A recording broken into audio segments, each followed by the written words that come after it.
বন্ধুরা, আসসালামু আলাইকুম। Fish cutting by women YouTube চ্যানেলে আপনাদের সকলকে জানাই স্বাগতম। আজকে আমি আপনাদের সঙ্গে জিওল মাছ কেটে শেয়ার করব। তো জিওল মাছ কিভাবে কাটবেন, তো একটু মনোযোগ সহকারে দেখবেন আমি কিভাবে কাটছি, তাহলেই আপনারা শিখে যেতে পারবেন। হ্যাঁ, জিওল মাছ কাকে বলে?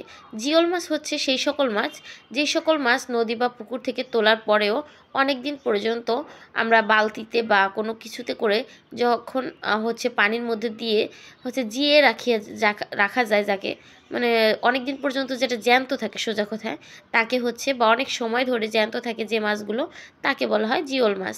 তো জিওল মাছ সেই সকল মাছকে বলা হয় যেমন কই মাছ, শিং মাছ, মাগুর মাছ, টাকি মাছ। তো এই সকল মাছকে হচ্ছে জিওল মাছ বলা হয়। তো ডাক্তারের কাছে গেলে দেখবেন যখন রক্তের সমস্যা থাকে, রক্তে কম থাকে, তখন কিন্তু জিওল মাছ খেতে বলে। তো আমি কিন্তু সেই জিওল মাছই আপনাদের সঙ্গে কেটে দেখাচ্ছি।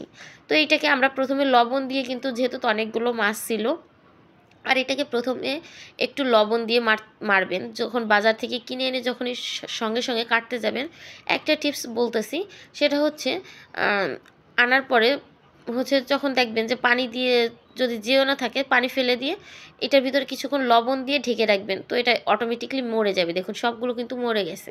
তো এখন হচ্ছে কাটতে সুবিধা, না হলে কিন্তু হাতে কাটা ফুটে হাত কেটে যেতে পারে। আর এইগুলোর বিষ কিন্তু অনেক বিষাক্ত, এগুলোর কাটা ফুটলে কিন্তু সহজে এই ব্যথা হচ্ছে সারতে চায় না। আর দেখতেই পাচ্ছেন প্রত্যেকটা মাছে কি পরিমাণ রক্ত, তো অনেক রক্ত এই মাছগুলোতে। আর এগুলো হচ্ছে ছিল একদমই দেশি মাছ, নদীর মাছ। নদী মাছ নাকি, মানে আমি যখন কিনতেছিলাম তখন জিজ্ঞেস করছিলাম, এটা হচ্ছে বিলের মাছ বলতেছিল।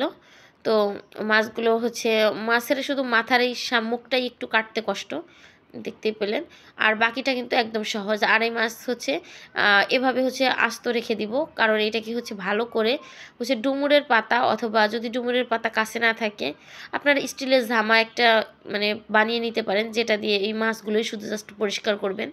আর যদি ডুমুরের পাতা থাকে তাহলে তো বেশ কোনো কথাই নেই।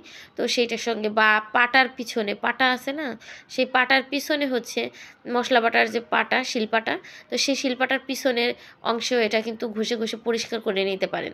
তো আপনার হাতের কাছে যার যেটা থাকবে সেটা দিয়ে হচ্ছে এটা পরিষ্কার করে নিতে পারেন। তো আজকের মতো এই পর্যন্ত। আল্লাহ হাফেজ।